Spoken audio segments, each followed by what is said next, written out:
posso sentar aqui? Do governo que nunca dá de volta. Posso sentar aqui, entendeu? irmão? Pode. Sou fumante há 23 anos. Deixa eu te falar. Eu A gente está acompanhando aí. não sou a favor Eu acho que, ó, da primeiro, licitação para nós pagar imposto, não. Tá acredito entendendo? que você não vai ver nenhuma outra emissora parar aqui para falar com Deixa eu vocês. falar com você aqui, Diga. na real. Você vê a mãe de família ir com R$ 100 no mercado, ciente de que ela vai comprar R$ 60 de alimento e R$ 40 ela vai deixar lá de imposto para o governo, que diz ter colocado nos bancos da Suíça, da Suécia e da Inglaterra como fonte de economia. Economia de quê? De investir nas áreas carentes, já diagnosticado o Rio de Janeiro, tá entendendo?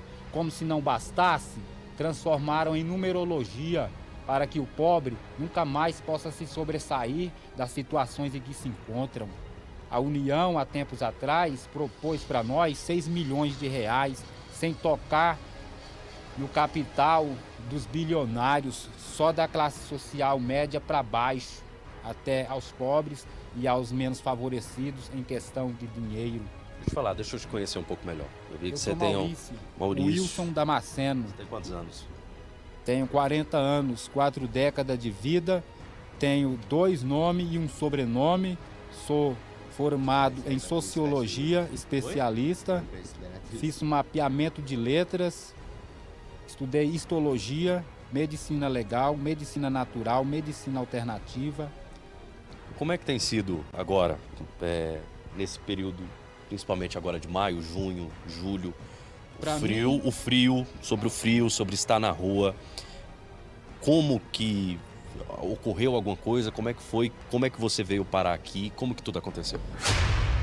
Eu, na minha opinião pessoal, não estou muito informado das expressões que têm acontecido sobre tragédia, mortes devido ao frio, levando em consideração a condição que os moradores de rua se encontram atualmente. Mas você, como é que tem sido com você?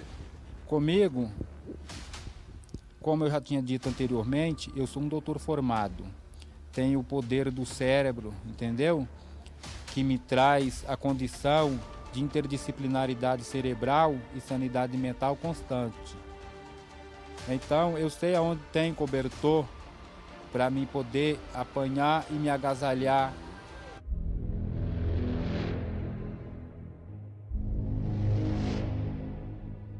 Hoje, você faz uso de quais substâncias? Eu faço uso de maconha, bebida alcoólica e crack. Porém, eu não tenho nenhum pingo de arrependimento. Tanto porque o fogo queima as impurezas, falo de mim, na minha opinião pessoal. Em utilização de cocaína, que é uma das minhas prioridades, uma das minhas drogas mais favoritas é a cocaína.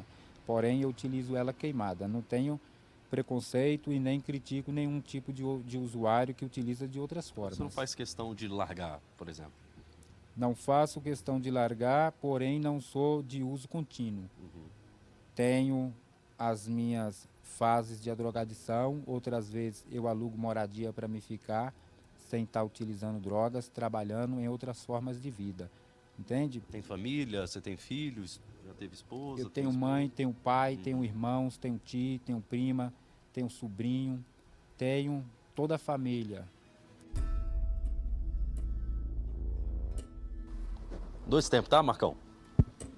Só quero entender aqui porque ninguém faz isso. Não vejo as pessoas fazendo isso. Como é que é a noite aqui em Ceilândia? Você fica só aqui em Ceilândia ou você anda mais por outros lugares? Ando em Taguatinga, Recanto. Então, ando no trecho aí, rodando tudo. Sempre metendo a vida. E você tem quantos anos? Tenho 21. Novo. E já tentou largar o uso da droga, não? Já fui para 17 clínicas e É mesmo? já. E família? Família eu tenho, tudo aí. Minha mãe mora lá no P4. Minha mãe, meu pai e minha família mora lá no Recanto. Como é que é a relação com eles? É bem, Como é que é estar na rua? tá difícil, né? Mas nós vai viver na vida e se acolhe. Hoje você encontra no uso da droga o quê? Crack, crack, maconha. Você tem o intuito de largar, quer largar, ou é algo que, assim como ele falou que não tem tanto intuito. Você já gostaria de largar, de sair do vício? Senhor, Já cometeu algum crime de roubo? já tava preso no CDP, passei um ano e 7 meses. Aí saí, tô de boa de aprontar de novo. Qual crime? 5-7, corrupção. Corrupção de menor. É, Tudo para sustentar o vício. tudo pra sustentar o vício. Boa sorte. Deus te abençoe. Amém.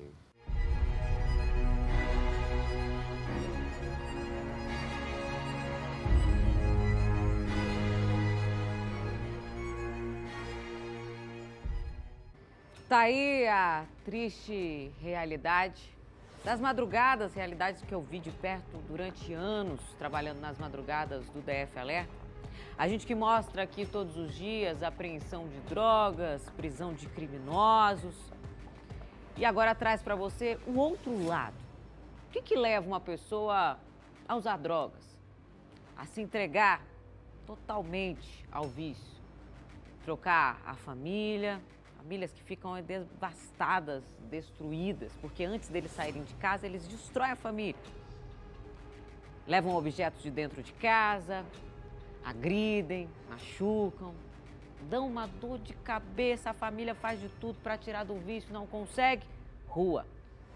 Na rua eles se viram para ter que conquistar, para conseguir a droga, para conseguir comprar a droga, cometem crimes.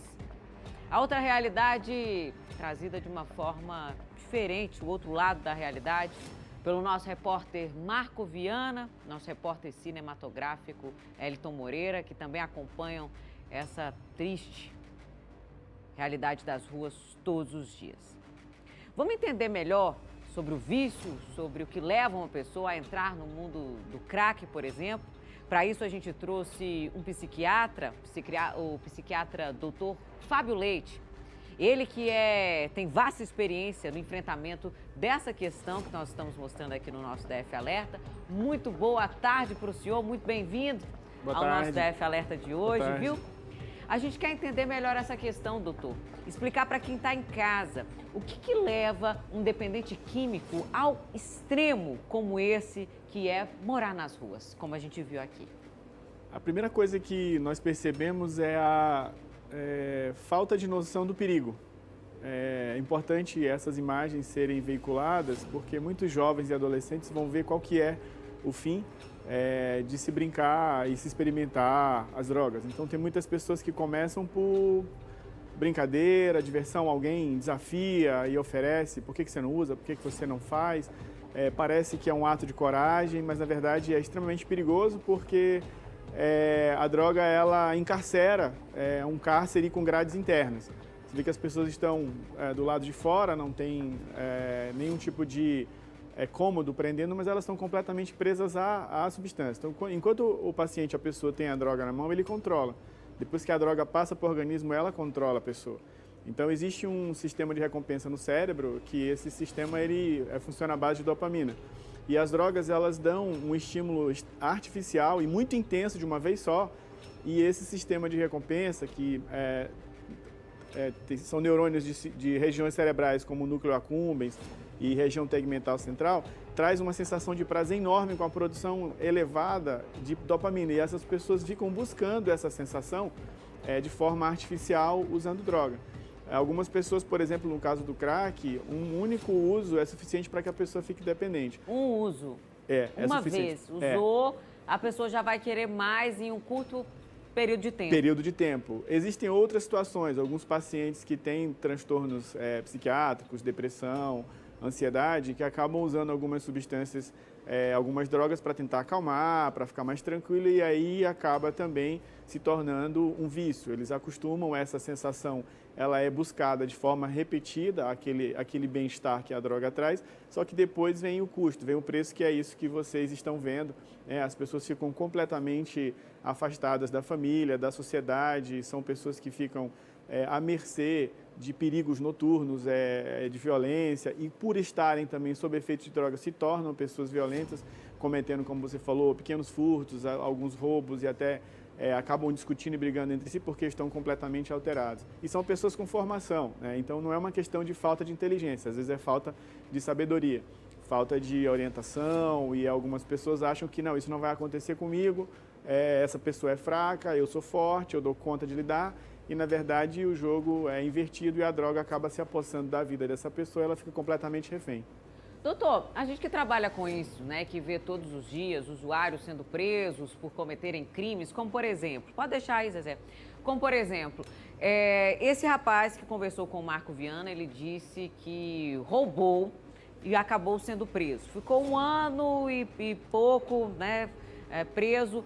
Esse tempo não seria, como é que eles fazem dentro dos presídios? Assim, não seria o suficiente o tempo que eles estão presos ali para sair do vício? Como é que isso acontece nessas situações? A prisão seria uma solução, por exemplo, quando eles cometem um crime de roubo, como por exemplo esse usuário contou pra gente?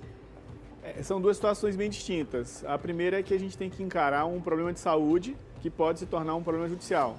Uma pessoa que tem uma dependência química, ela é, a princípio, um doente. É uma pessoa que realmente não consegue ter a capacidade de determinação preservada. Ela tem uma capacidade de determinação reduzida, mesmo que tenha capacidade de entendimento. Ou seja, eu sei o que eu estou fazendo, mas eu não consigo não fazer porque a droga altera o meu comportamento, altera a minha motivação e eu acabo infringindo regras, quebrando normas para conseguir aquela satisfação porque eu sou um doente. Eu sou um doente que preciso daquela substância para continuar, digamos assim, mais calmo e mais tranquilo. Então, primeiro é uma doença que desemboca num problema criminal. Então, são duas situações distintas, mas que são conectadas. O período que se passa na prisão é diferente, por exemplo, do período que se passa numa clínica, fazendo o tratamento, em que você tem toda uma abordagem psicoterápica, sim, alguns medicamentos para tratar comorbidades como depressão, ansiedade, TDAH e outras patologias que cursam juntamente, que podem levar, inclusive, ao uso de drogas e depois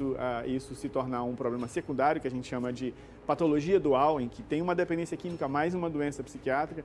Então, assim, na verdade, é um tratamento que tem que ser feito junto com a família, porque a família também acaba adoecendo. Daí nós temos narcóticos anônimos, alcoólicos anônimos, nós temos, inclusive, programas para as famílias desses pacientes, para que eles saibam como lidar, porque é um desafio. Realmente todo mundo fica doente, né, do ponto de vista emocional e psíquico. Então, e o próprio ambiente, digamos assim, da cadeia prisional, ele é um ambiente que não é saudável. Ali são pessoas com várias histórias traumáticas e que se juntam no mesmo ambiente, lógico que não é um ambiente saudável para que uma pessoa se trate. Então, o ideal seria que essas pessoas recebessem atendimento médico, psicoterápico e de saúde física, porque, como você viu, são pessoas emagrecidas, que não se alimentam bem, ficam na rua. Enfim, pensar que é uma doença que precisa de tratamento. Os desdobramentos, as outras consequências, terão que ser trabalhadas dentro das outras esferas. Mas, a princípio, fazer primeiro o tratamento de saúde e depois pensar nas questões criminais. A gente observa, doutor, que todos estão sujeitos ao vício, né? E assim, independente, pessoas de todas as classes sociais. E também, como nós vimos desse rapaz aí, com formação intelectual, né? Fala que tem várias formações e tal. Por que tanta gente sucumbe e se rende a esse vício? Cada pessoa tem uma história, né? Por exemplo, se nós formos ver nas artes, Janis Joplin, Jimi Hendrix, sim, Amy Winehouse eram ídolos da música e acabaram se envolvendo com drogas e infelizmente vieram a falecer.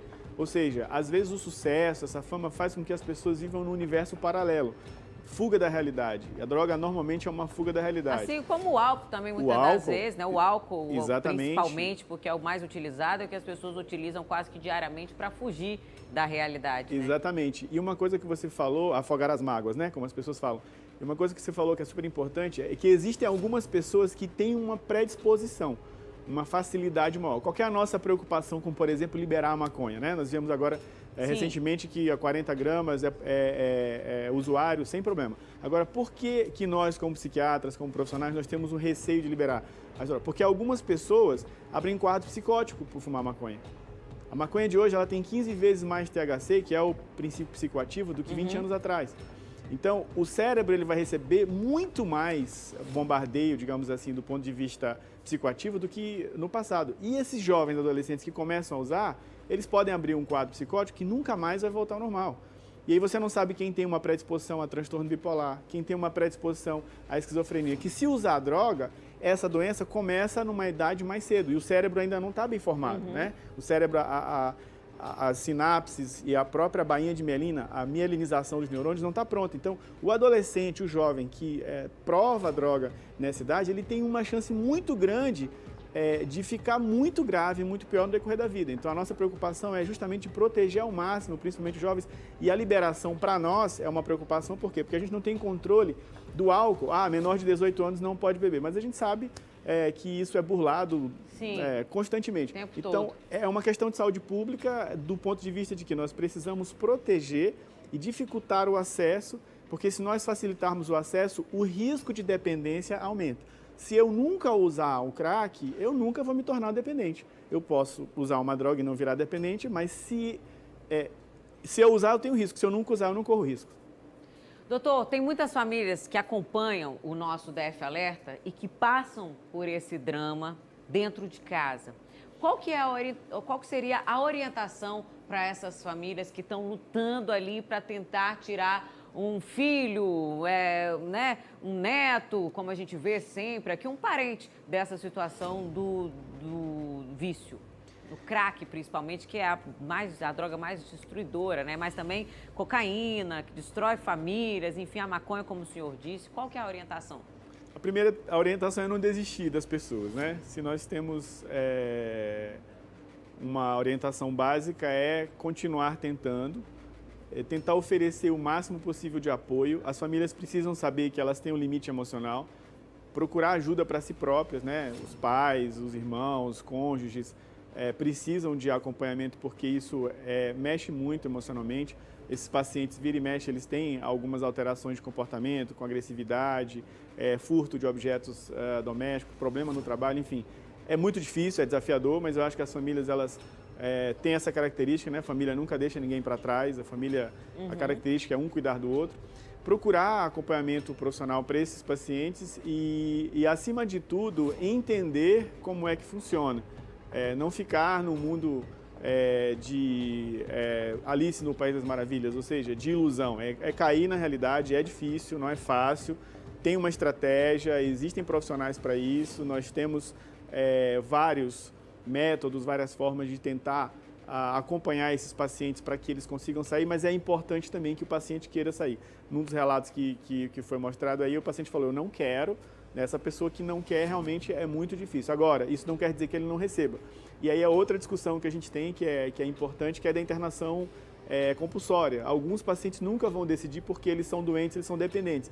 Então, a internação compulsória, se ela existe, ela precisa ser aplicada, em algumas situações ela é necessária. É uma questão polêmica, mas é algo que a gente precisa amadurecer e pensar porque algumas pessoas só vão ser salvas contra a própria vontade, como o paciente, por exemplo, que tem uma ideação de morte, que se você naquele momento não conseguir salvá-lo, você pode perder a chance. Depois ele vai se arrepender e falar, nossa, muito obrigado, você me ajudou. Então, algumas pessoas que hoje, como esse rapaz, recusa ajuda, recusa tratamento, se ele for, digamos assim, de forma compulsória levado a um tratamento, pode ser que um dia ele fale, olha, eu me recuperei, consegui sair e, felizmente, vocês insistiram e até contra a minha vontade me trataram. Então, eu acho que isso é uma coisa que a gente tem que começar a discutir enquanto sociedade.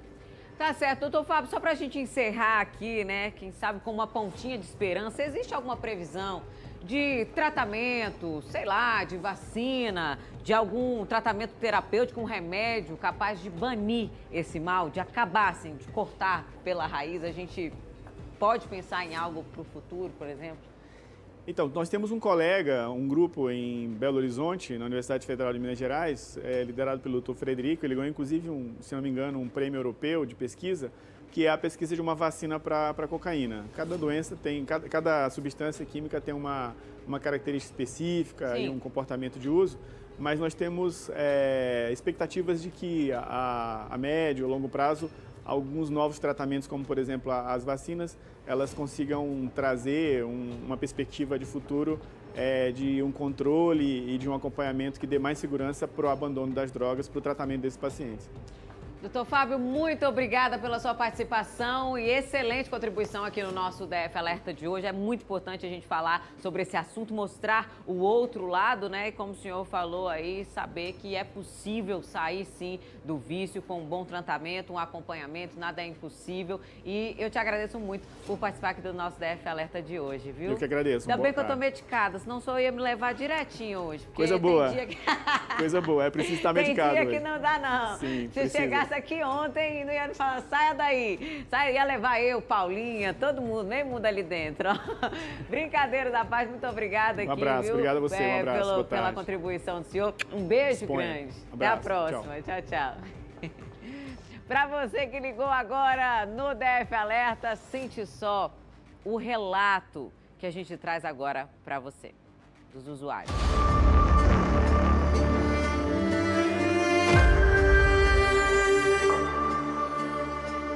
Como é que é? Tá na rua? Tá difícil, né? Mas nós vai viver na vida e se acolhe. Eu tenho mãe, tenho pai, tenho irmãos, tenho tio, tenho prima, tenho sobrinho, tenho toda a família. Faz uso de quais substâncias? Eu faço uso de maconha, bebida alcoólica e crack.